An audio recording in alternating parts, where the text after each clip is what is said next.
से पहुंचे और एंट्री और एग्जिट पॉइंट को अपने कब्जे में ले लिया। आतंकियों की चाल इतनी शातिर थी कि उन्होंने पूरे मैदान को ओपन जेल में तब्दील कर दिया, जहां टूरिस्ट चारों तरफ से घिर गए। जैसे ही आतंकियों ने गोलीबारी शुरू की, लोग बदहवास होकर भागे।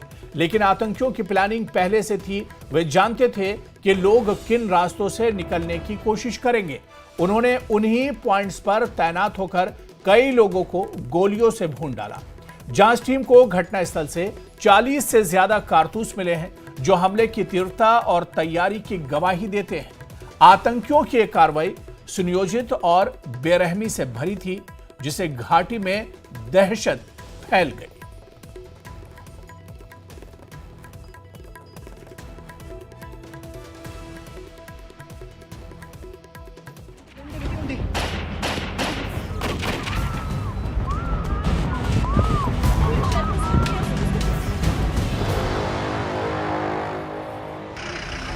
राष्ट्रीय जांच एजेंसी की टीम ने पहलगाम के बैसन घाटी में घटनास्थल का दौरा किया। जांच एजेंसी चश्मदीदों के बयान और आधुनिक तकनीकों के जरिए पूरे क्राइम सीन का रिक्रिएशन कर रही है। ड्रोन और लेजर स्कैनर की मदद से घटनास्थल की 3D मैपिंग की जा रही है, ताकि ये समझा जा सके कि आतंकियों की मूवमेंट कैसी थी और वो किस रास्ते से भागे।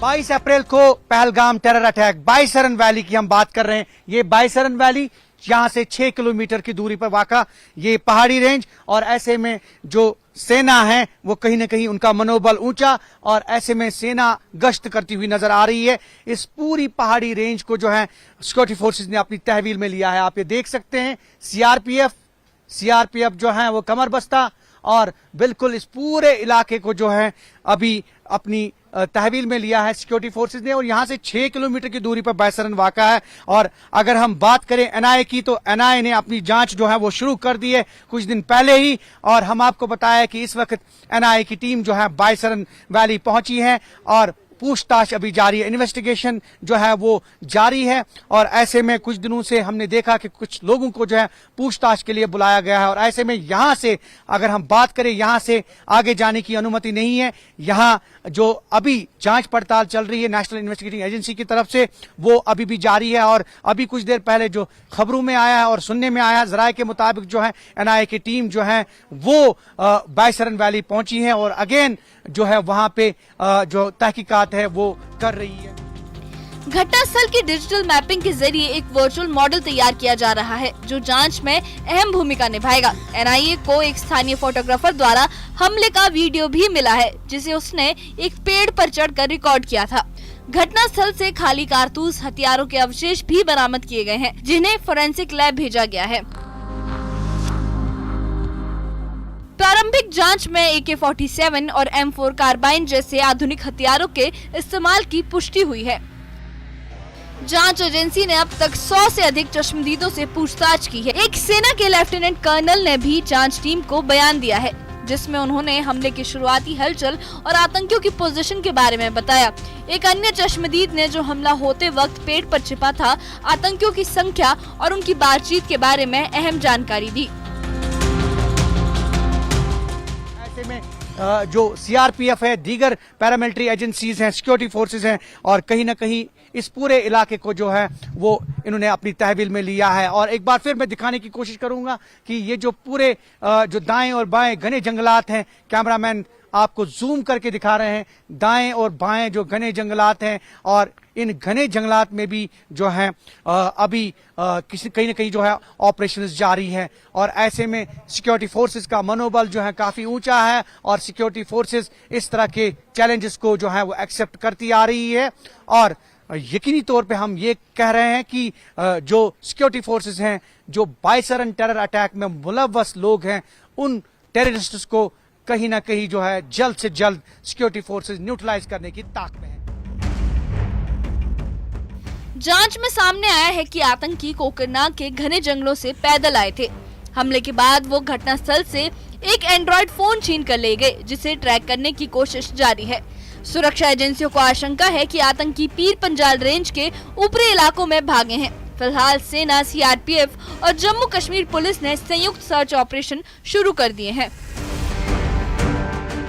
एनआईए की जांच में ये भी सामने आया है कि हमलावर स्थानीय ओवरग्राउंड वर्कर्स के संपर्क में थे।